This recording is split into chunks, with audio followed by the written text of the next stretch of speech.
மாமா டைம் ஆச்சு, சீக்கிரம் வா. வா இரு. டேய் அவதான் கூப்பிடறால போ. இவ்வளவுக்கு வராங்க. டேய் இவ்வளவுக்கு வரா. இந்த குங்குமம் எடுத்துக்கோ. எனக்கு ஒண்ணு வேணாம், எடுத்துட்டு போ. முருகர் கோயில்ல கல்யாணம் ஆகணும்னு வேண்டிட்டு வாங்கிட்டு வந்தேன். எடுத்துக்கோ, உனக்கும் கல்யாணம் ஆகும். என்ன கல்யாணம் பண்ணிக்க என் மாமா இருக்காரு. எனக்கு ஒண்ணு வேணா, நீ எடுத்துட்டு போ. வேணானா போ. அங்க எங்க போறா? என்னங்க குங்குமம் எடுத்துக்கோங்க.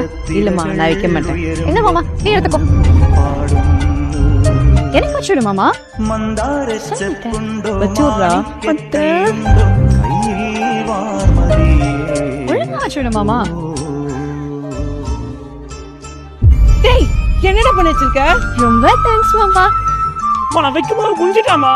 பாத்தியா மாமா உன்ன கல்யாணம் பண்ணிக்கும்னு சொன்ன, ஆனா எனக்கான மாதிரி ஆயிடுச்சு. இதான நடக்கவும் போகுது. நீ தானே வச்ச, போய் சமாதானப்பட்டு. எங்கடி கோஸ்ட் போற? அவளுக்கு எதுக்கு நீ குங்குமம் வச்சிருக்க? எங்க அம்மா கட்டி வச்சிருக்க சொன்னாங்க. வைக்க போகும்போது கரெக்டா குஞ்சிட்டா. அவ என்ன சொல்லிட்டு போறா தெரியுமா? உனக்கும் அவளுக்கும் கல்யாணம் ஆச்சுன்னு சொல்றா. பொண்டாட்டினா நீ ஒத்திரா. அப்ப எனக்கு குங்குமம் வச்சுடு. உனக்கு இப்ப குங்குமம் தானே வைக்கணும்.